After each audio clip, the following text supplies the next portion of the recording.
structure are and provide that. So it works, you see the arrows, and the arrows go up and the arrows can go down. So we work both ways.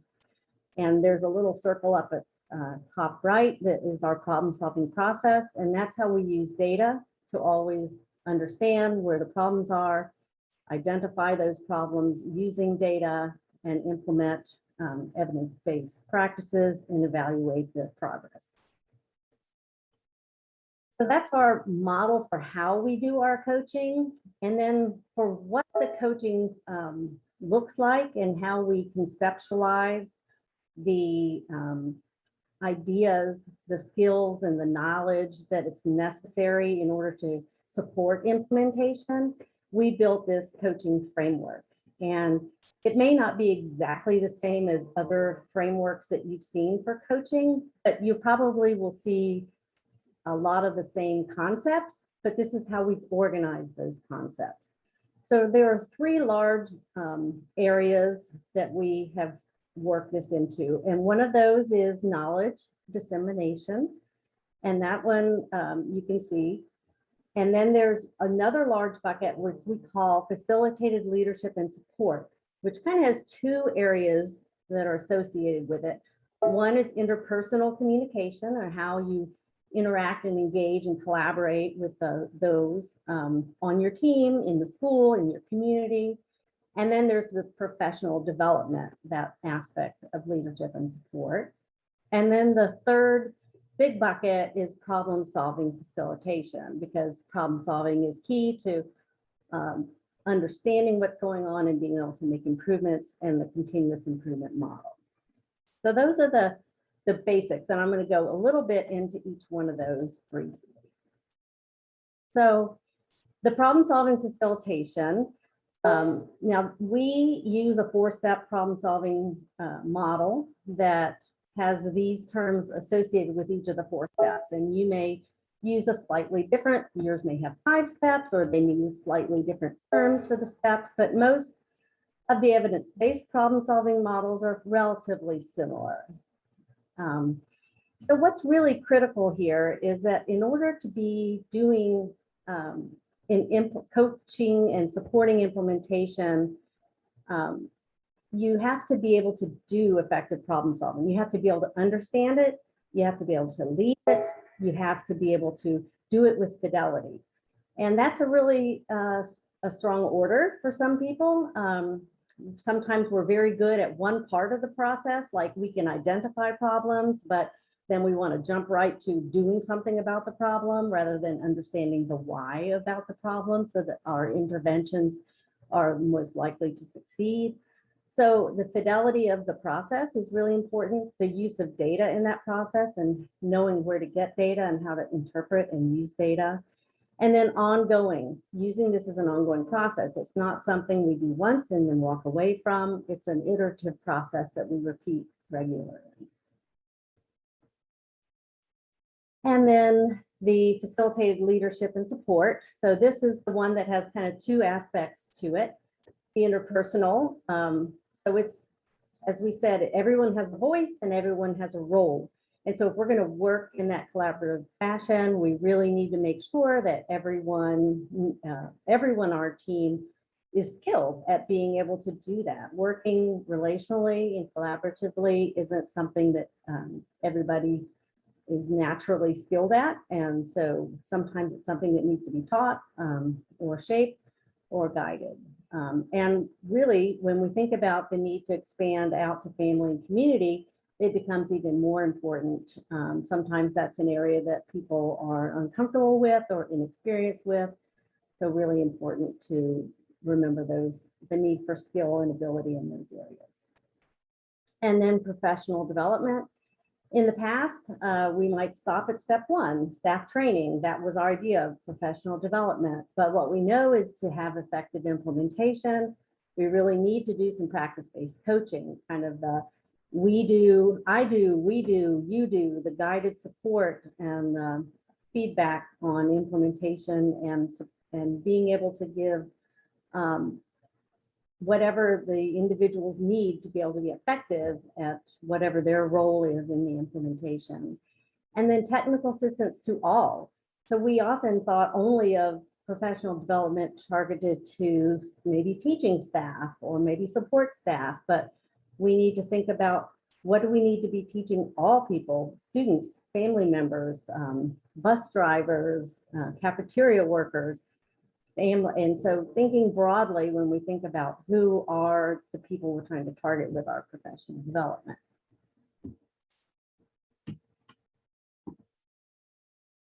Okay, so this is the knowledge and dissemination area. And in the past, when we thought about PBIS, we might have thought maybe about understanding the critical elements of a tiered system, or the different aspects of the different tiers of support, and maybe even the principles of behavior as being a knowledge base that our team members needed to have. But what we know now is in order to facilitate good database problem solving, understanding how to collect data, how to review data, how to do action planning in an effective and efficient way, and the importance of implementation fidelity and why we collect it and what it means and how to engage in that process and the value of that. So those are our three large buckets of how we organize our coaching concepts. And so that will give you the framework and the foundation for what our project, how we coach, what we conceptualize as coaching, and how we conceptualize those basic elements of our coaching. And now Kathy is going to talk to you about a survey that we use to begin to measure the knowledge and skills in those areas. Great, thanks, Karen. I appreciate it. Just before I get started, though, I just want to remind everybody that as we go through this next section on the coaching survey, if you have any questions, feel free to type them in the chat box. Someone will be there to respond to those for you.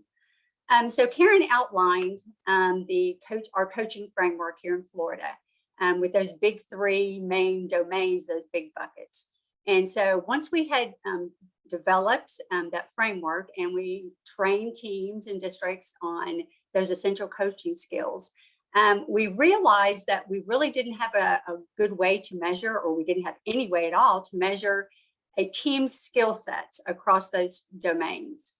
And with that realization, or maybe with that oversight, after we developed the framework, we decided we needed to develop a coaching survey in order to collect the kind of data we needed to collect to see were teams able to implement all those areas that Karen just addressed.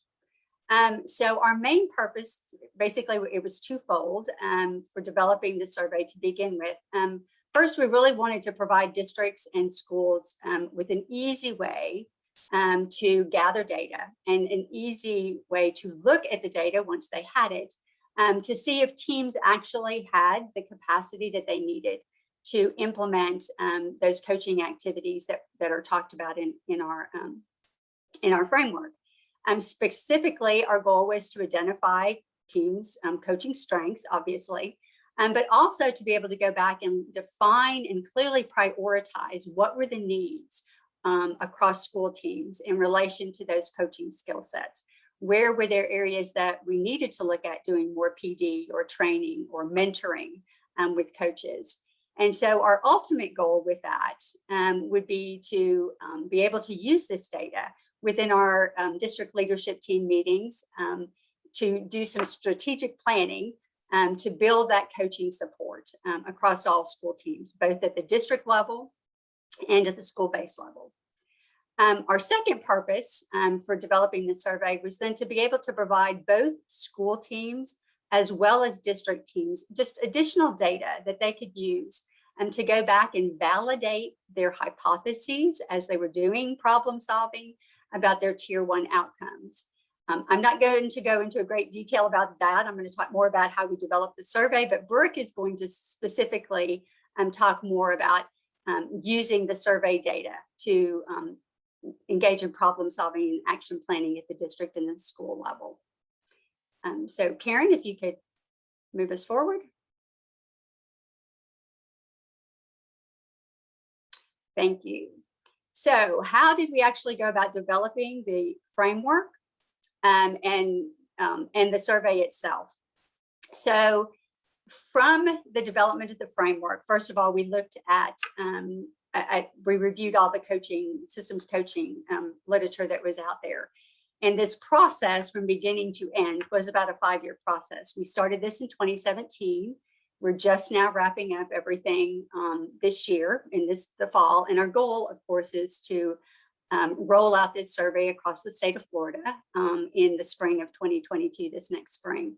So like I said, we started out by just reviewing systems coaching literature. What was out there, what did the literature tell us was the most important thing in relation to coaching, effective coaching for Tier 1 Pbis implementation and those kind of things.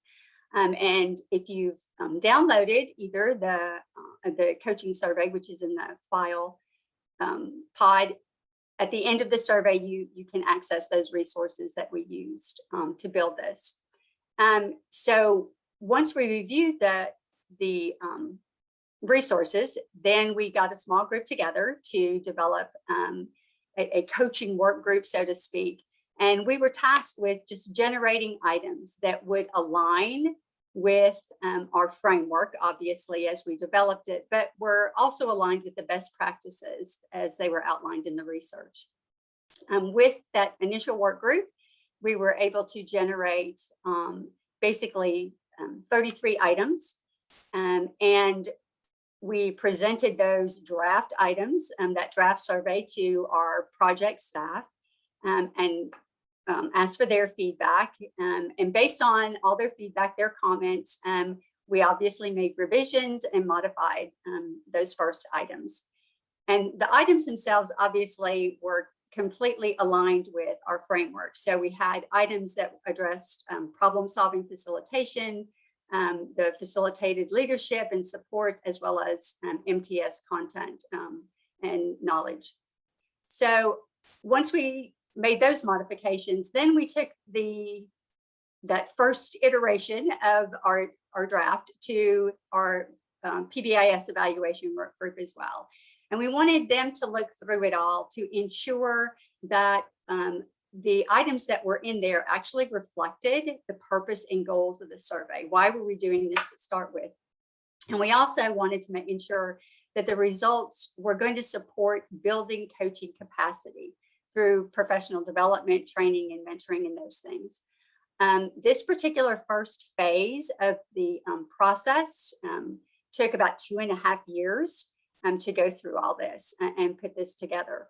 I want to emphasize, and I'll probably say this multiple times throughout, but our goal with this survey was not as an evaluation tool, how well are they doing or not doing, but actually to provide a tool for teams individually, as well as districts as a whole, to be able to build coaching capacity. It needed to be a support system for teams as they were walking through the Pbis implementation process and understanding how effective their coaching systems were and what was in place for them.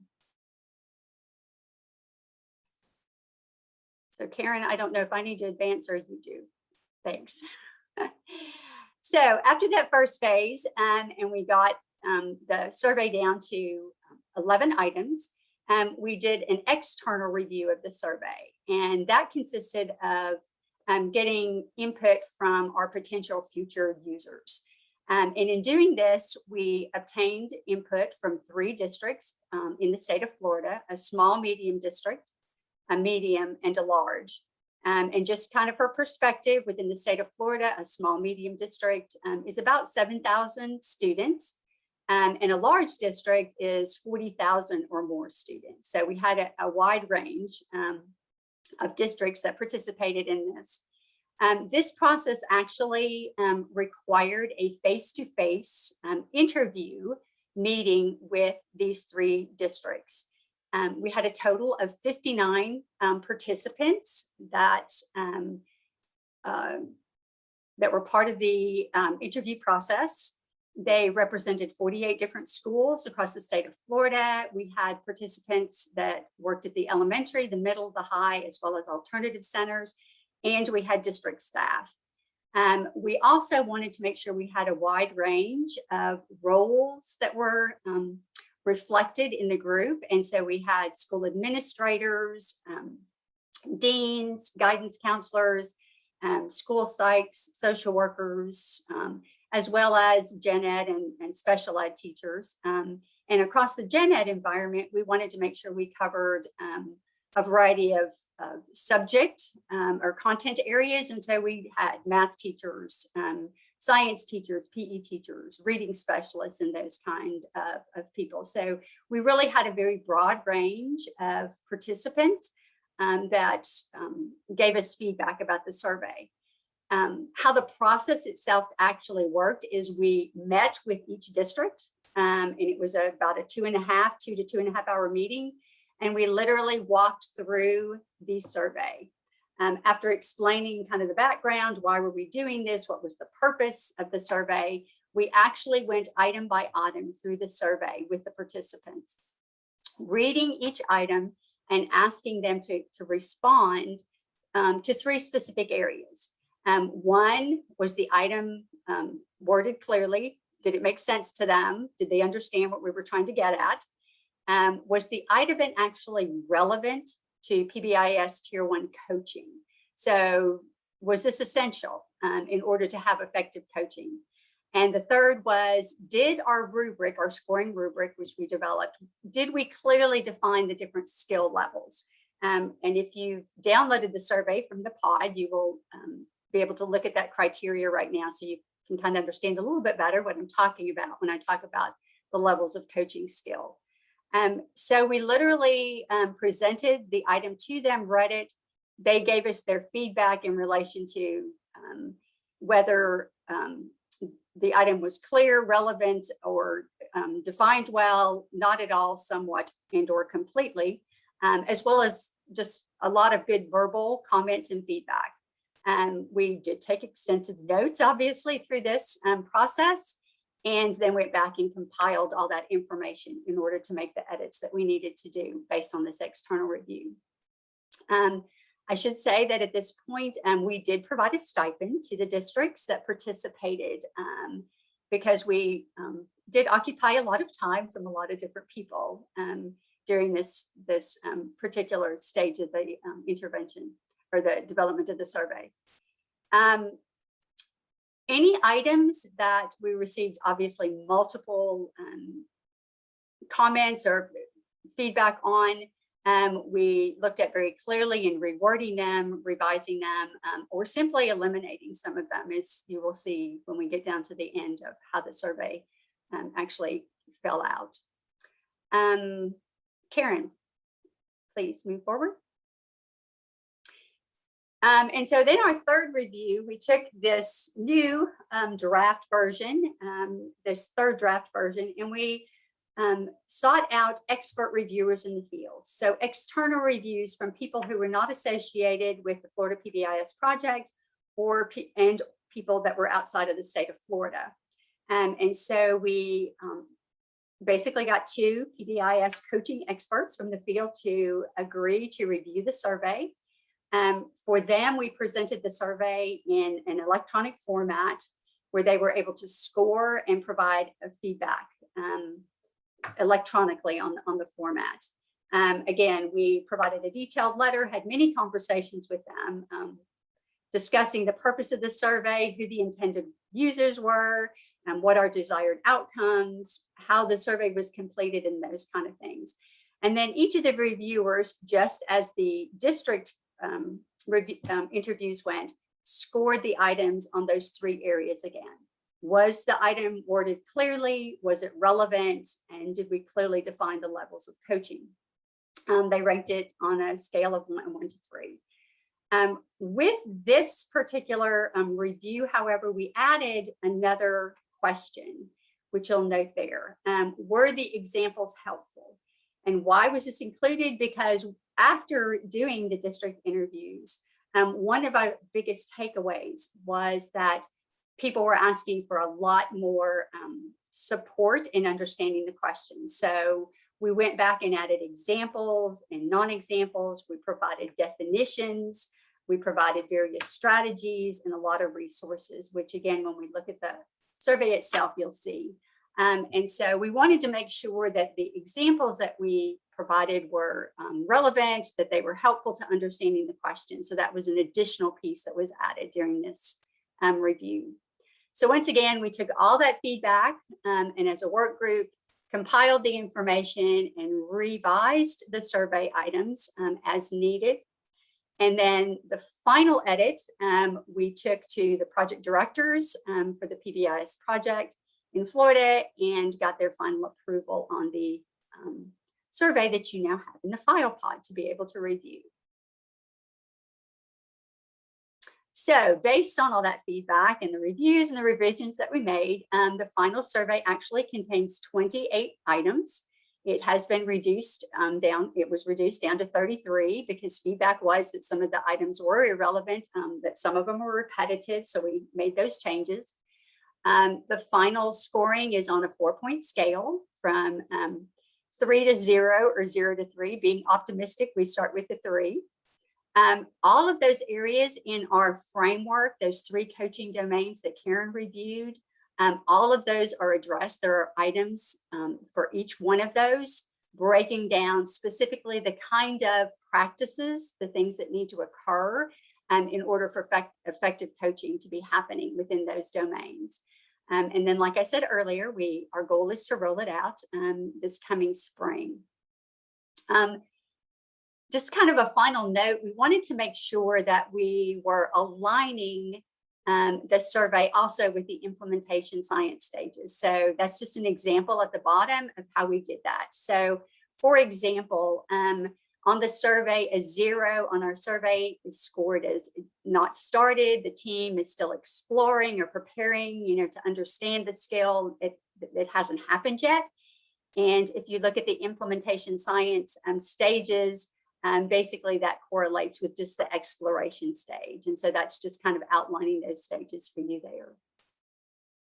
So if you haven't already done so, be sure to go to the file pod and pull down the survey, which you can download. And I'm just going to go in the next couple of slides and review some of the specific items that we've added.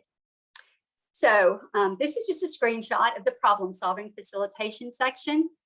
There are 11 items in this section. And Karen, if you can just go ahead and click through a couple of times, it'll bring up some arrows so everybody can see. Thanks. And so you can see with the example questions for item number 2 that were added, that was not in our original survey, but the question itself asks, does our Pbis team have the skill to ask multiple probing questions in each step of the problem solving process? And that's one of the pieces of feedback that we got was, what would those questions be? What kind of questions are you talking about? So we provided those examples. As Karen said, we in Florida do support and promote the 4-step problem solving process. And some of the feedback we got from people were, what are those 4 steps? So in question 1, we literally outlined those 4 steps within there. And so each of the items throughout the survey includes much more intensive information for clarity. But again, the purpose of the survey itself is to help support building that coaching capacity. So we wanted school teams to be able to do this on their own as they completed this survey, and not necessarily always have to go back to your district coordinator or your district to say, hey, we don't know what to do here. We don't know what this means. And so we also included then supporting resources. So as you can see for the tier 1 problem solving process, we have skill development modules that are literally narrated modules on our Pbis website that actually walk a team through problem solving each step of the process at tier 1, the kind of data you would use, what kind of questions you would ask. So if teams weren't sure what to do within problem solving, they could go to that narrated resource. And also at the bottom of the page, there's a resource under assisting classroom teachers. That is another resource that we've provided. It's again on our website, that literally is a case study example. that will walk a team, a Pbis team or a team member through the problem solving process using a case study example.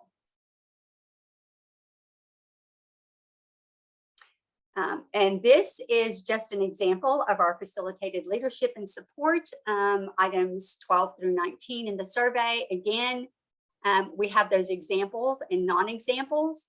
And so for like question 12, facilitate active participation, we did get responses of what does that mean? What does that look like? So we gave them examples and non-examples. We also provided definitions for terminology, again, just for clarity. And to build coaching capacity. And we also added strategies. So where they were appropriate within the survey, we gave examples of strategies for teams to be able to actually, like in 17, conduct an efficient Pbis team meeting. And once again, then have those resources at the header of each of the pages within the survey for additional resources where teams can go to gather more information about that particular domain.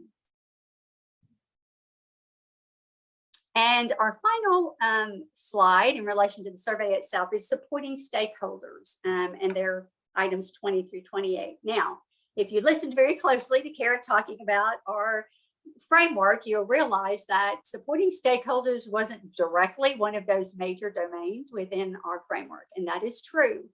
But supporting stakeholders is a subcategory within facilitated leadership. And as a project, again, and based on all the reviews and the feedback we received, it became very apparent that getting stakeholder input, supporting them through the Pbis implementation, through the problem-solving process, was an essential coaching feature that needed to be included. So we provided an entire separate category for supporting those stakeholders throughout the problem-solving process and facilitation, but it's its own little category within the survey. You also may have realized that we don't have a specific category for MTSS content knowledge dissemination. And that is true because, again, as a team, as we got the feedback and looked at the items, we realized that it was more relevant to embed those specific areas within problem solving, facilitated leadership, or the supporting stakeholders sections. So, for example, items 5, 7, 9, and 11 all support content dissemination for the problem solving process. So they are within that section. Item 18 is part of the facilitated leadership, and then items 23 through 25 address content knowledge, but they're contained in the supporting stakeholder section. So now that we kind of have the survey, how do we use it? What do we do with it? So as a project, we determined that we were going to request that Tier 1 Pbis school teams that had been trained in our initial 3-day Tier 1 Pbis training and had been implementing Pbis for a minimum of a year would be the people, the groups that would complete the survey. The team would actually do this as a team because, again, going all the way back to Karen's introduction, what is coaching, those activities to build and support implementation of Pbis. And it's a team effort because chances are on a Pbis school-based team, there is not one person that has all those skill sets necessary to implement all the essential coaching aspects. And so the expectation is the team as a whole is able to do those various things. So we wanted the team to sit down together and collaboratively complete the survey. So they would do basically the same thing that we did in our interview process. They would read each item and then as a team gain consensus on their ranking for that particular item. How and when should this be done? Again, because this is supposed to be a tool to build coaching capacity, there's not hard and fast rules, but several options for being able to complete the survey. The first option is just that 1 to 2 months prior to a yearly planning meeting, that all trained teams that have been implementing for a year or more would complete the survey, provide that information to the district coordinator. The district coordinator then would aggregate the data and use the data, present it, and discuss it with the district leadership team so that they could provide the kind of supports within their strategic action plan to build the coaching capacity based on those areas of need and based on those areas of strength within each of the teams or across the teams. A second option would be to complete the survey either at the very end of the school year, or at the beginning of a new school year. And again, the district coordinator would take all the data, aggregate that data, and be able to use that when developing the professional development aspects that they needed through their monthly or quarterly or biweekly coaching meetings, whatever occurs within their districts, because there's flexibility within that. And then the third option is that we felt it was very important that if a team had turnover of 50% or more of their team members in a year, that the team should retake the entire survey, just again to be able to gauge. Initially, everyone should take it. We wanted this would be baseline data for a school-based team. And after that initial scoring or completing of the survey, then it would be up to a team or to a district. They could take it yearly. They could do it every couple years based on team turnover or based on the previous year's data. So if they're doing well in a certain area, they may only retake portions, complete portions of the survey instead of redoing the entire survey. Again, the goal being flexibility once you have baseline data to really best meet the needs of individual schools and of the district, but to use the data for both school level leadership and district level leadership action planning. I think that's all for my section. I'm going to go ahead and turn it over then at this point to Brooke, who's going to talk specifically about how to use these data in district and school level planning.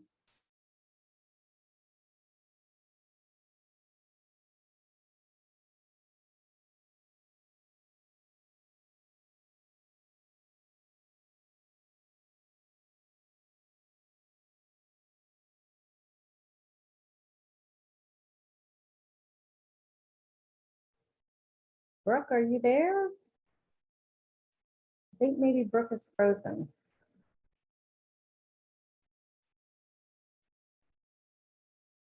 Let me check.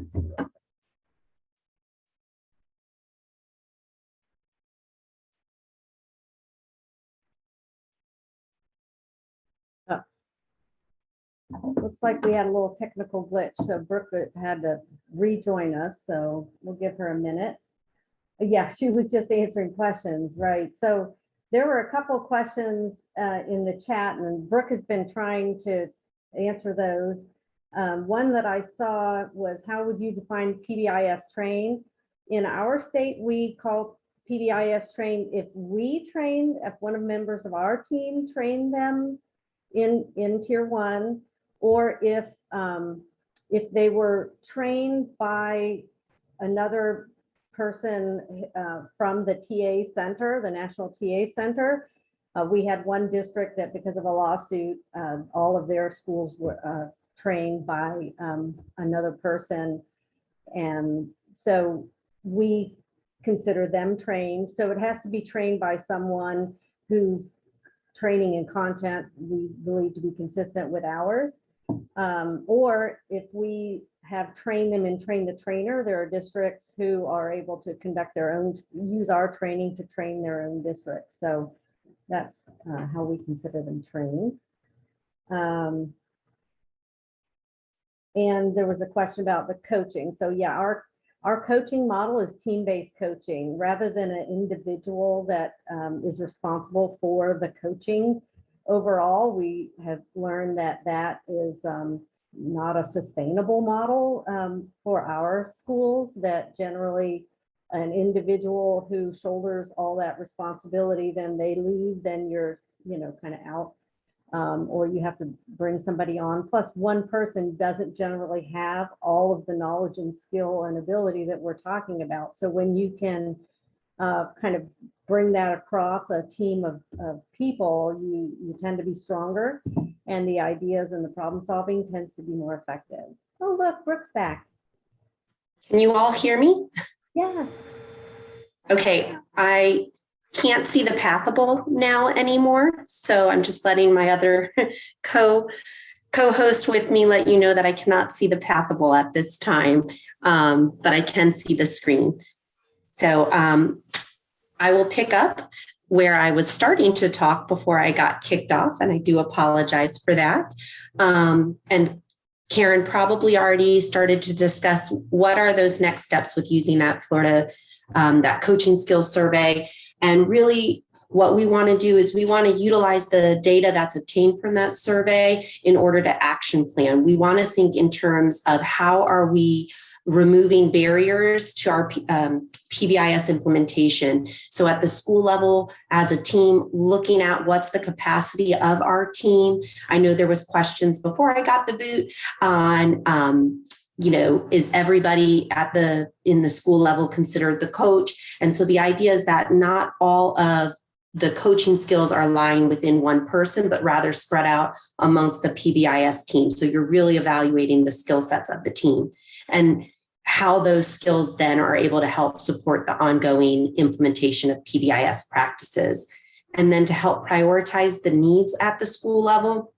And then when needed, how are we going to solicit support from the district around building up the capacity of our school team in order to implement with fidelity? And that leads into that district level action planning. So our district level coaches, or we call them district coordinators in the state here, they will get that information from their school teams, like Kathy mentioned, either through aggregating their own data or through their informal observations of what are some of their frequent requests coming out as a result of this coaching survey.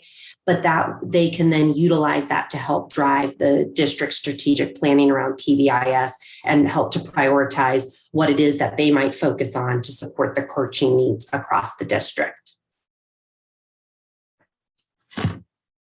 And when we put that in the context of that problem solving process and where does this coaching survey really fit in terms of problem solving, we see it as another tool to help dig deep into looking at your fidelity. So again, in thinking of engaging in that problem solving process with the first step being that problem identification, are we achieving the outcomes that we want to achieve for our students? We have data that looks at that. When we look then at why is that happening, what are those barriers to implementation and achieving those outcomes, we have things and measures like the TFI that was mentioned. We use in our state what we call the benchmarks of quality. We have our walkthrough data. We have ways to look at fidelity data, but we never really had a tool that looked at that coaching data. And so really our coaching skills survey kind of fits in that piece of problem solving around the hypothesis development and really validating some of the barriers to help us further then develop our plan and then monitor the plan.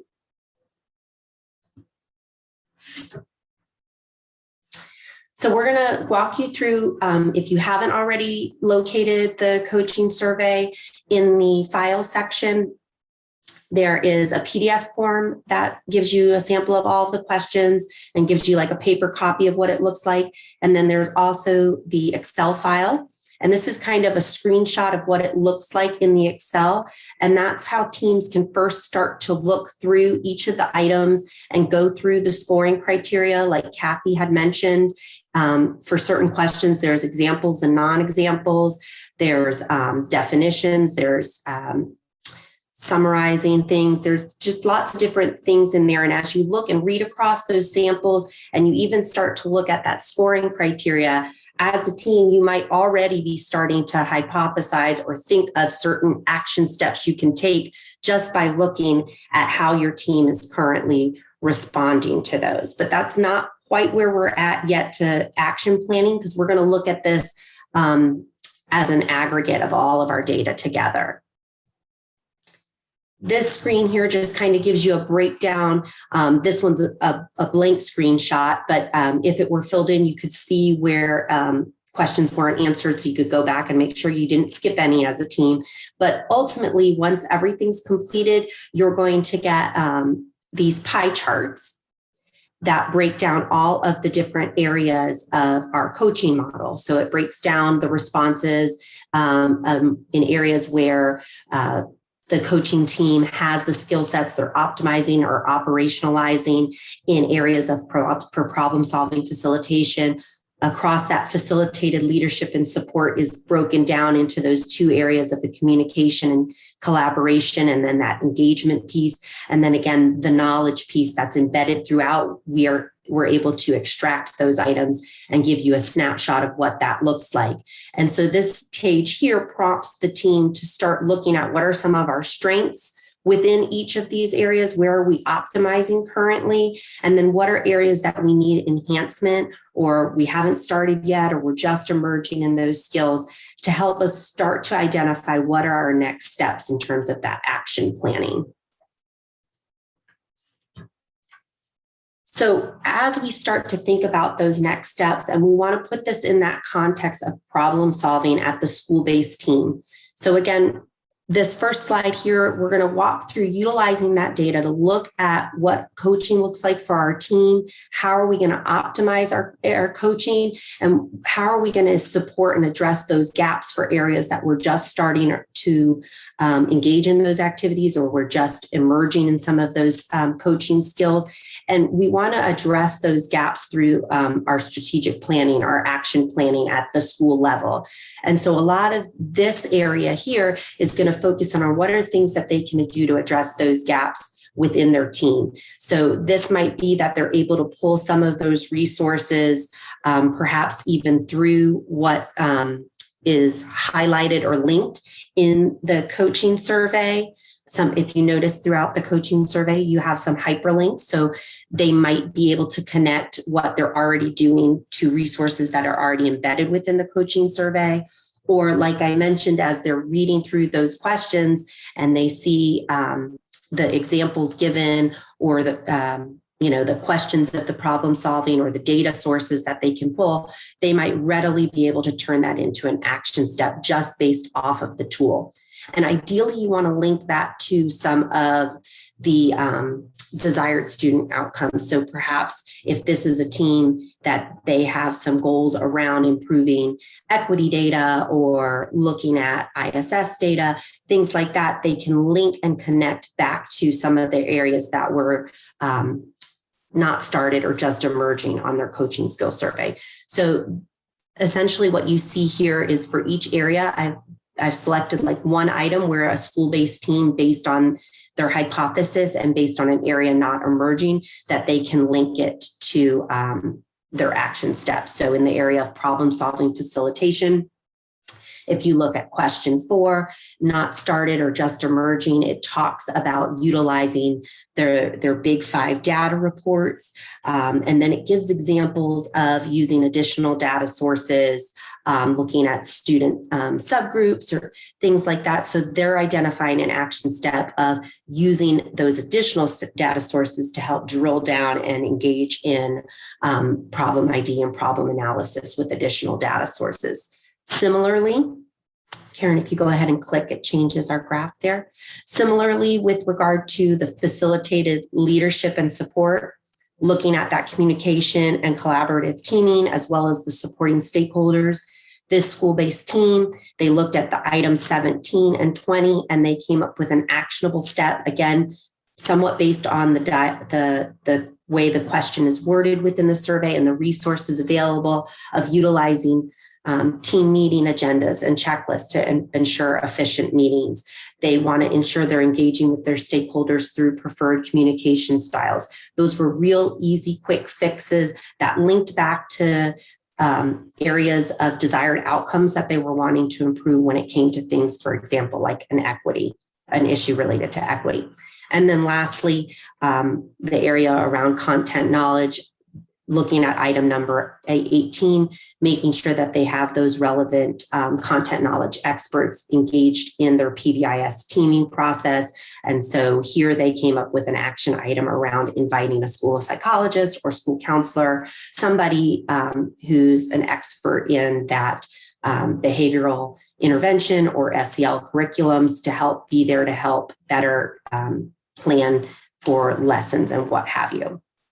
So that's all things that they can do at the school level within using that coaching skills survey. And this next slide really looks at how to take those same types of questions, but now that school team needs to engage with their district coordinator or district leaders to help address those gaps. So these are going to be things that, again, would go back to that district leadership and possibly drive that district strategic planning. So in terms of that problem solving facilitation, looking at item number 5 talks about utilizing your evidence-based practices. It talks about integrating those practices into your PBIS framework. And so this team really wants to engage with that, but they need support from district personnel about what is available to them. So that might involve things like resource mapping, those supports for the team. Similarly, with the facilitated leadership and support, and talking about the stakeholder engagement piece, the team wants to come up with ways to engage with perhaps those student groups and stakeholders that are experiencing the disproportionate discipline, with focus groups to have that two-way dialogue as it relates to their discipline practices, but they don't have the skill set within their coaching team to engage in focus groups. So this would be, again, an ask of that school-based team when looking at our coaching skills survey. We want to be able to do this. We need to build our capacity in order to do that. And so we're going to engage with our district coordinator and district leadership in order to build that skill set up. And I'm going to pull in that last one around the content knowledge. You can see that there's some overlap there with the collaboration with content knowledge experts. That school-based team, they may be able to easily engage with their school psychologist or school counselor in the school level example, but there might be some barriers at the district level with, the job embedded practices. What's the role of the psychologist at the school level and things like that. So that might be where they need to engage with the district and saying, we're coming into this barrier. Our psychologist is only available 1 or 2 days a week and we need them there in our team. So how can we problem solve and remove that barrier so that we can have that skill set represented in our coaching team? So like Karen had mentioned, this is kind of just revisiting that image of how our coaching structure is set up. And so I want to highlight here that our district coordinators or district coaches, they're the go-between between the school level teams as well as the district level teams. I kind of think of them as that person there in the green on your screen there. They really support our school level contacts in getting them the coaching supports they need, but their role is then to bring that information back and help drive and coach that district leadership team as well. And so really utilizing this survey and hearing what it is that is needed across the schools, like Kathy mentioned, pulling it in as an aggregate will help to then guide that district leadership teaming process within the context of that role. So some other ways that the district coordinator can support coaching utilizing this survey at the district level. Again, looking for those themes. What are they seeing across the schools that they can perhaps incorporate into a coaching meeting? So using some of the examples like I already shared, if they're seeing the need for that integration and alignment of those evidence-based practices into their PBIS framework, that could become some of their content around their coaching meetings so that they're supporting and building up the skills of their school level teams. They may utilize this tool through their on-site meetings if they're being called in to support a school one-on-one. Maybe they're attending and supporting that school levels team, and they're going to model some of the communication practices of how to reflect, how to summarize, how to pull multiple perspectives as it relates to the data and build consensus around that. So they might help facilitate and model that on those on-site meetings. They might assist in pulling some of the coaching resources along with their school walkthroughs. How are they providing that feedback? Kathy mentioned the classroom assistance tool, I think, or the classroom coaching piece that's embedded within within the coaching survey as it relates to providing feedback to the classroom teacher. So that might be an area that the district coordinator or coach might support as well. And then the last piece here, which will lead me to our last slide, is again, because they are that go-between, how is then that district coordinator not just coordinating their efforts to support the schools, but how are they then influencing the district leadership and the capacity of the district leadership team when it comes to planning their yearly implementation planning for PBIS systems.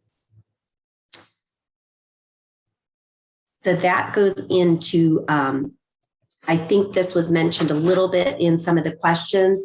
And if I don't adequately answer your question, please bring it back up during our Q&A section here. But our projects recently revised how we've provided some of our TA support to our district leadership teams in their yearly planning process. We've increased our supports around that problem-solving process with greater focus on that analysis piece and really looking at those implementation and infrastructure supports, that the district capacity in order to implement and sustain PBIS practices utilizing that implementation blueprint.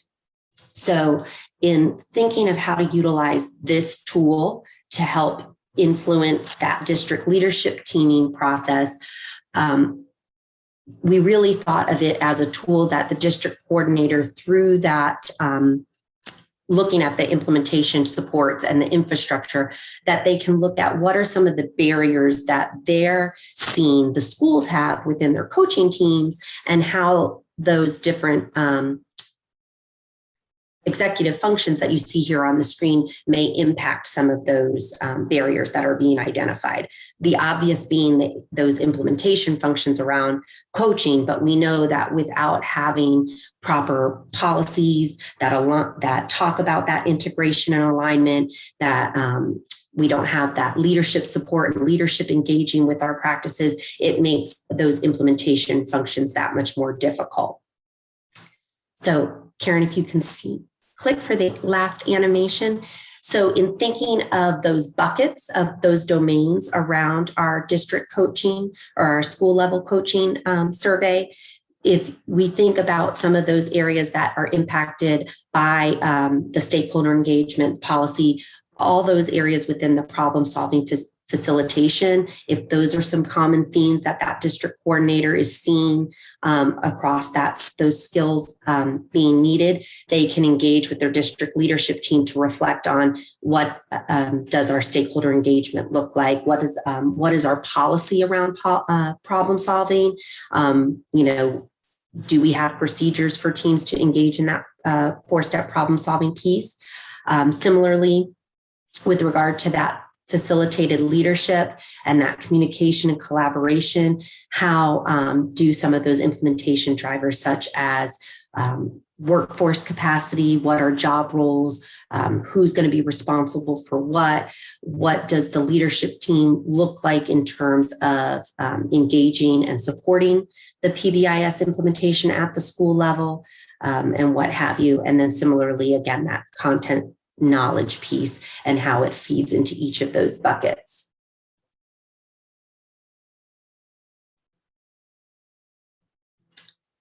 A couple additional resources that we wanted to share with you that link. These are all live links that if you have the PDF file, you should be able to click and you'll be sent to these different resources that all match up with our coaching framework. We have meeting templates there as well. We have, like Kathy mentioned, we have skills modules that are there that can help build capacity around things like problem solving. We have resources for enhancing that family and community engagement piece, and what have you. So all of those things are aligned and linked within our MTSS coaching framework, or our school coaching framework. And I think we're ready to answer and respond to some of these questions.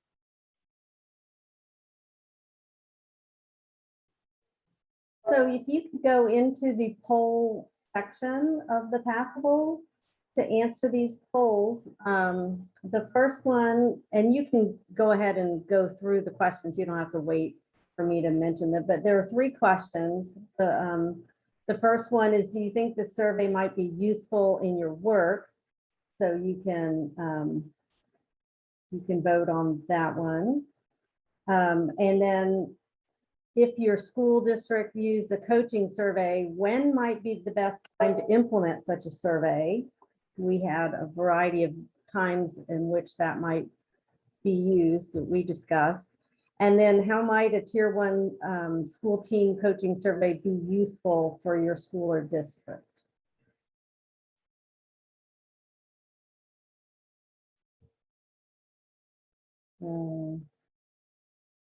Let's see.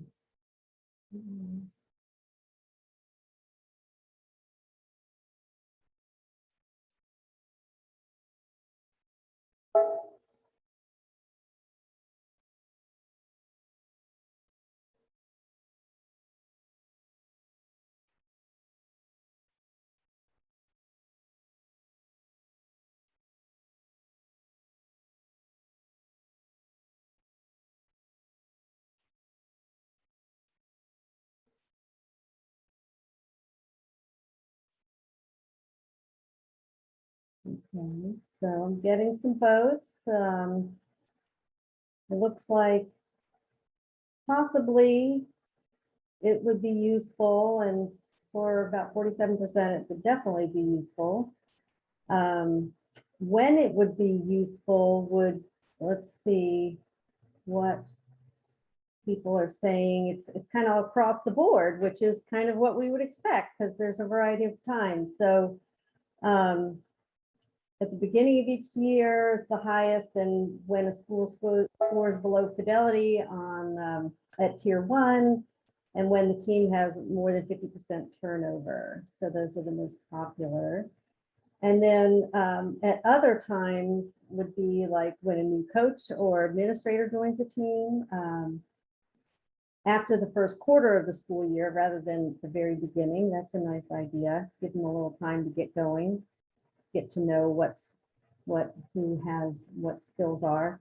And then how might it be useful? And then of course, you can, if you like somebody else's idea, you can give it a thumbs up. You don't have to put your own idea. You can vote up somebody else's idea as well. So we've got a whole variety of ideas in here. So you can, I think you should be able, after you vote, to scroll through and see the ideas, because then you can actually vote on them. So pinpointing your professional development, building coordinated systems, supporting as an outside coach, a solid tool to assess, narrow the focus, and supporting. So one of the questions that has been reemerging is how this relates to the TFI, and that's come up several times. And we did respond in chat, but just to clarify, this tool is to measure the coaching capacity, the skills and knowledge on the team of the people who are going to support implementation, who are like spearheading implementation for your school. The TFI measures the degree to which you have implemented at the school. So they're a little bit different, and I can see where there are some common, like, if you haven't, for instance, there are questions about doing data-based problem solving. There are questions about engaging stakeholders. So if you scored low on those items on the TFI, then you would not necessarily know Is it because we just didn't feel it was important? We never got around to it? Or is it because we literally don't have the skills and knowledge to be able to do that on our team? And so this is a tool that helps you to assess, is it a won't do or can't do, or, you know, so it's that level of understanding about the capacity of the team that's really driving the implementation. Whereas the TFI, or we still use the VOQ at tier 1, it measures the degree to which you have done those things, not the skills and ability to do them.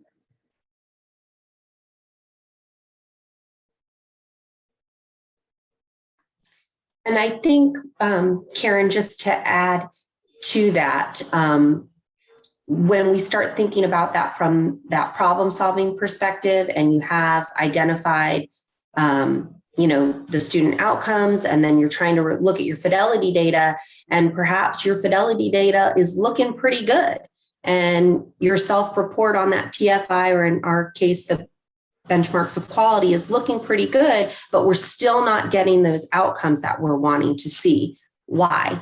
And this tool, I think, is another way to pull back that data and really dig a little bit deeper into, like the example you gave of looking at your skills around problem solving, and really start to look a little bit more deeper into it, other than just saying, yes, we engage in problem solving. But then when you look at how it's broken down here on the coaching survey, oh, we do engage in problem solving, but we're only doing it at this level of looking at, our big 5 problem location, et cetera. We haven't really started to look at those disaggregated data groups, or even further of breaking it down that way. So that's where those two, I think, can be used in conjunction with one another in helping to better problem solve and validate your hypotheses.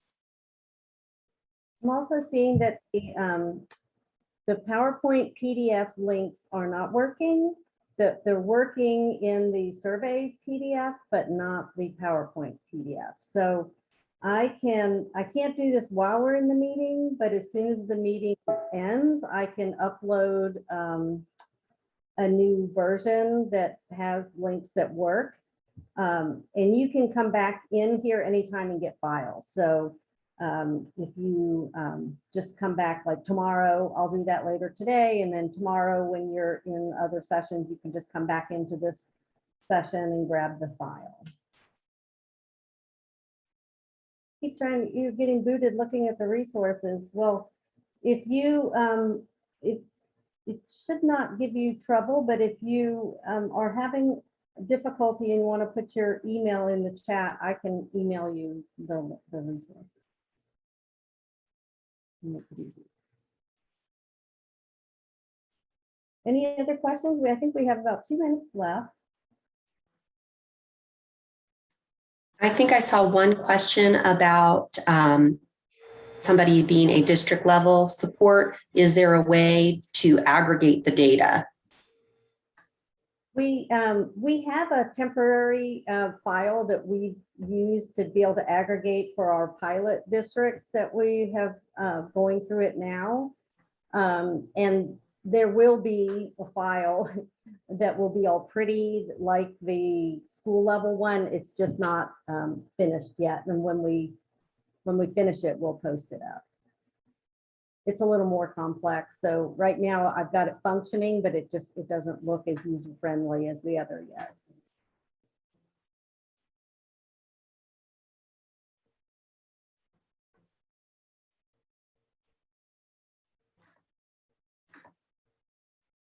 Okay. Well, I will, we'll work on getting the presentation with links that work up, and we'll stay here for a couple more minutes if you have any other questions. Otherwise, we hope you enjoyed the session. Oh, and there is an evaluation. This is our contact information, which you'll have. If you have any other questions, you can always send us an email. And please be sure to complete the evaluation, give us your feedback. So we're always interested in improving. So we appreciate your feedback. And Karen, I just want to kind of reiterate, I think it's been in the chat box, but just to let everybody know that they're correct. The links on the PowerPoint to the resources do not work because those are screenshots, but the PDF of the coaching survey that has all the resources, those links are active and they do work. Right, but all those coaching resources in that slide that, Oh, on our last slide, okay, those don't work. gotcha. Thank you. Mhm. Okay. Thank you, everybody.